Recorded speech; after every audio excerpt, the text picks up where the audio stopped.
Today I'm going to talk about how Jerry Seinfeld is missing something about money in 2024. Let's go. Justice Marini has no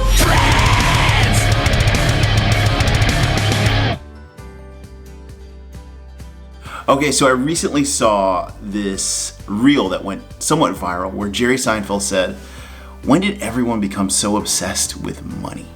And I thought it was really interesting because there's something in what he said that I was like, yeah, I know, right? I don't know if you've noticed, but like our generation is so money obsessed. And I think I know why, but I do think there's something that Jerry missed or he doesn't understand.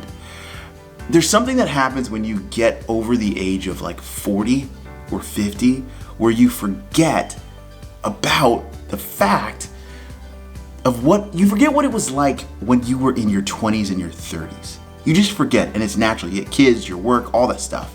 And when you're in your 40s and 50s, usually your work is pretty set in stone and you're good at it and it's starting to provide for you financially in the ways that you thought it would in your 20s and 30s when you're just figuring out how to become good at something.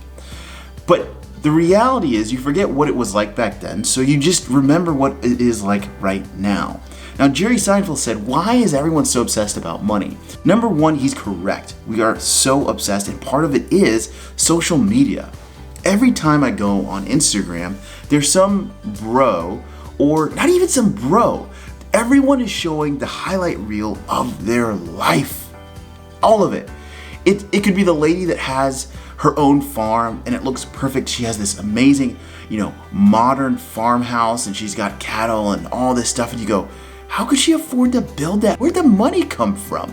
I want that lifestyle. It looks perfect. She's got this Joanna Gaines type house with everything, and the kids are perfect, and the kids are in private school or they're homeschooled, and it just seems perfect. Oh, and by the way, they have all these new trucks and all this stuff. Or maybe it's the marketing bro who's saying, if you're only making $10,000 a month, you're actually not doing that well. And then you've got, these women in yoga pants working out in like $100 yoga pants, and you're going, how are they able to work out in the middle of the day? Where do they get that life? And we look at it and we go, our brains go, oh, there's only one solution to this. It's because they have enough money. Well, then we go, oh, well, how do I get enough money? And go figure, every single one of those people have a way that you can have their lifestyle, right? So they offer you a course, they offer you something so that you can attain what they have, which just only increases this flywheel of obsession about money. More money, more money, more money. I need more money. And we forget that we're making more than our parents ever made. It's like crazy how much money we're making. But for some reason, we still feel poor. Now, I know there's some person that said comparison is the thief of joy, and I do think there's truth in that. But we often are going like, we want to know how we're doing. And so when we look around and we look on this phone here and we go, well, it seems like everyone that's being presented to me is doing better than me. We go, I must be doing something wrong. So then we become even more obsessed with figuring out what's right and how to make more money.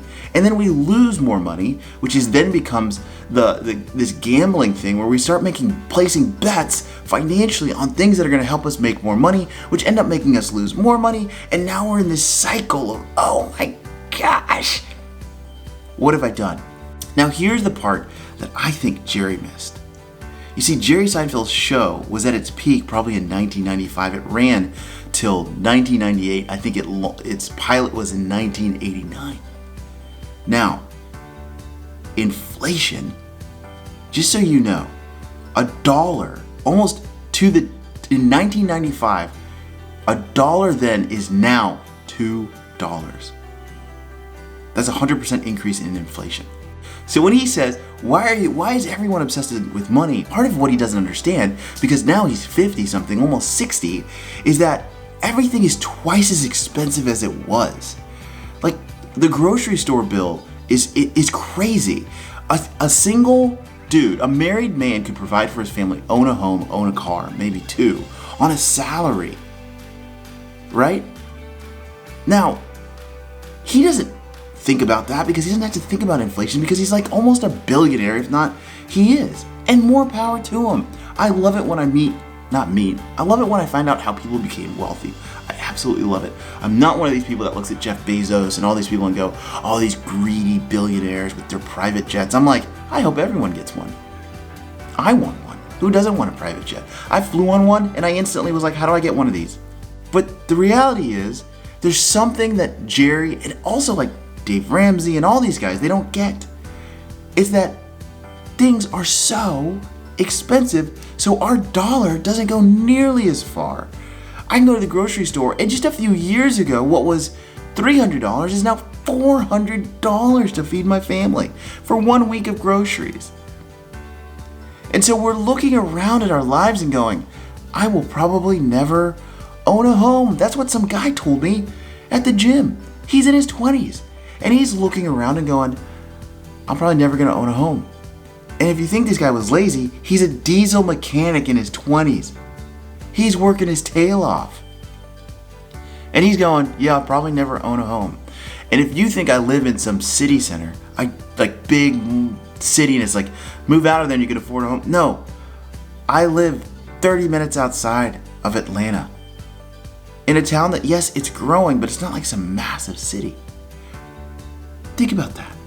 So I think it's a combination of the two things. One, I think we get locked in and compare ourselves to people who are the exception. All of a sudden in our lives, the exception has become the rule.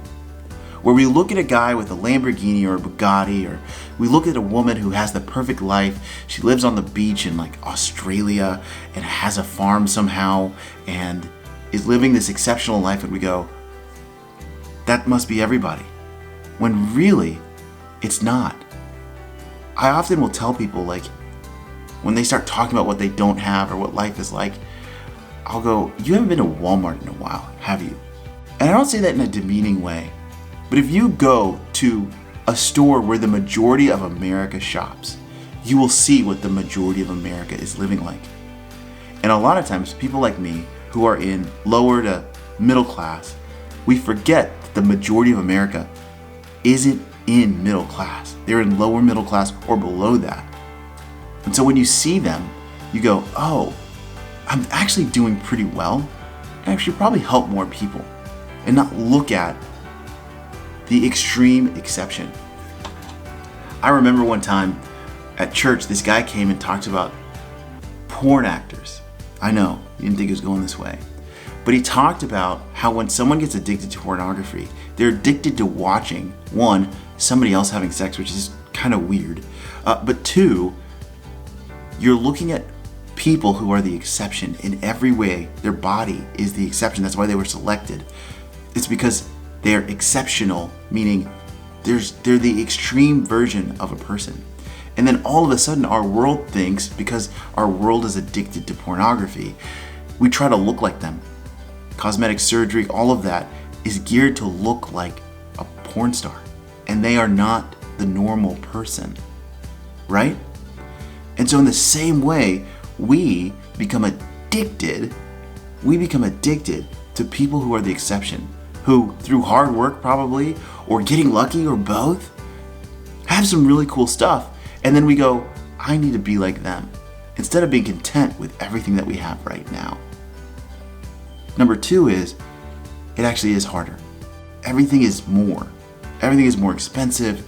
Our world, like, we're in 2 wars right now, right? We're somehow connected to the Israel-Hamas war, and we're very much connected to the Russia-Ukraine war. COVID happened, and we gave a lot of people a lot of money. I got a check. I got 2 checks. I might have gotten 3 that were just mailed to me. I didn't have to ask for them. So everyone got money, which means inflation went up. We're spending money like crazy. And so the cost of goods has gone up. And America can't afford it. Not only that, but our jobs just seem, I don't know if you've looked for jobs, but if you talk to a recruiter, they'll tell you that the amount of applications are now 4 times what they were like 2 years ago. 4 times. They say what was a job that would get 100 applications now gets 400 applications. What that means for us as people who might apply for jobs is that it's that much harder to make more money if someone else is paying you. But as a former coach, we don't give up. If you're looking at life right now and you're going, yeah, things are more expensive. Yes, I'm addicted to my phone and I keep comparing myself to other people that are living on the extremes. The extremes. Here's what I would encourage you to do. One, on the work side with inflation, you gotta get creative. You gotta find a part-time job. I know you're going, but I don't want to, but it's kind of like, if you think about our parents and what they did, I'm an immigrant son. And so my parents had to work all these odd jobs. My dad, would deliver medicine in the middle of the night to hospitals. It was just what he had to do to make ends meet on top of his full-time job. My mom was in school and she had to take a job at like a hospice care place. But they made it work. And I bet to them, coming from Africa, things were crazy expensive, but they made it work. And I'm here now as a part of their hard work. And we've got to do the same. I don't have a course to sell you. I don't have any of that. But what I can do is encourage you and say, there's something in you, there's some skill that you can provide, there's something you can do. There's still a hunger for things that people have and they need help. And you have something to offer them. And if not, you got to build that skill. Number two thing is guys, we have to vote. You have to vote. I'm not going to tell you who to vote for, but you have to vote. You've got to vote for people that at least seem like they're going to lower inflation. They're not going to spend like crazy, which in this day and age, finding a politician who's not going to try and spend a bunch of money is crazy. It's hard. But the last thing is you can't give up hope. You can't. I want to be like my parents. I want to have that immigrant hustle. And that's what I'm doing. And I hope this video encourages you and helps you. And if you've been having these thoughts of man, life is kind of crazy, because it actually is crazy. We're in 2 wars. Inflation is crazy. We somehow survived COVID. And we're coming into a new election year. Life is insane. But there's hope. Let's get after it.